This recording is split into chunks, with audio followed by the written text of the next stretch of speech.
खुलुमबाय। गोजोन फुंबिलिनि गासैबो बड'लेण्ड बुब्लिनि अनसायगिरिफोरखौ बरायग्रोबाय। दिनै 9 मार्च रबिबारनि फानजामुथिखौ फरायथिनो लादों आं उदांस्रि मुसाहारिया। फानजामुथिनि गिबियाव दं मेष राशि। गावनि सांग्रांथि गैयैयावनो धोन दौलतआ जोबस्रांलांनो हागौ। गोबां दुखु जारला सहायनांगोन। वृष राशि। फंबायनि जाफुंसारनायावनो नोंथाङा गोजोन मोनगोन। रंजा खुसिनि सान जागोन। मिथुन राशि। फिसा बाथ्रानि थाखायनो जाथि खुरमाजों सुथुर जालायगोन। गोरोन्थि बुजिलायनायावनो सोमोन्दोआ गावस्रालायगोन। कर्क राशि। नोंथाङा गाज्रि लामाजों थांनायनिफ्राय जानगाराव थागोन। गोसोआव गोथार साननाय सोमजिगोन। सिंह राशि। जेबो मावनो दांनो गोसो जानाय नङा। मोनसे जायगायावनो गोग्लैसोना थाबाय थागोन। कन्या राशि। समाजनि मोजां हाबा मावना बयजोंबो मान होजागोन। नोंथाङा गोसोखौ गोग्गानाय मोनगोन। तुला राशि। गोबाव समनिफ्रायनो नांथाना थानाय जेंनाफोरा जोबस्रांलांगोन। न'खराव मोजां थासारिया फैगोन। वृश्चिक राशि।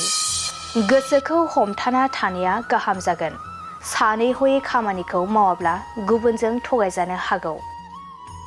धनु राशि। थांखिखौ जाफुंहोनायाव हेंथा सोमजिनो हागौ। नोंथाङा गोबां दुखु खस्थ' सैनांगोन। मकर राशि। हरखाब खैफोदाव गोग्लैनायनिफ्राय रैखा मोनगोन। नोंथाङा गोदान मिजिं लाना लामा हान्थिलांगोन। कुम्भ राशि। गावनि सांग्रांथि गैयैयावनो गासैयावबो खहा गोनां जानो हागौ। गोसोखौ असान्थि मोनबाय थागोन। मीन राशि। गुबुननि खोथा बाथ्रा खोनासंनो गोसो जानाय नङा। गावनि अहंखारजोंनो सोलिनो नाजागोन। दिनै सानसेनि राशि फरायथिनायाबो एसेनोसै। आसा खालामो नोंथांनि दिनैनि साना मोजाङै मोजां थांगोन। बेखौ बड'लेण्ड बुब्लि नखरनिफ्राय मिजिंथिबाय। गोजोन्थों। गोजोनथाव खौरां।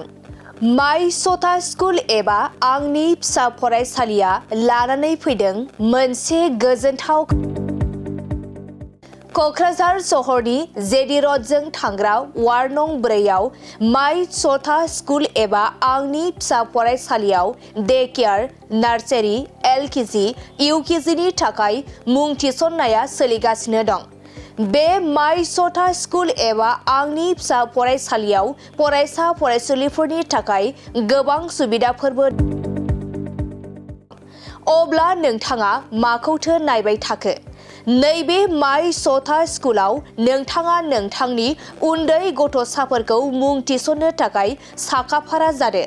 माय सथा स्कुल एबा आंनि फिसा फरायसालियाव नोंथाङा थोंजोङै खौरां लानो थाखाय 8099887781 नङाब्ला 9531281982 बे मबाइल नाम्बारनि गेजेरजों खौरां लाहरनो हागोन।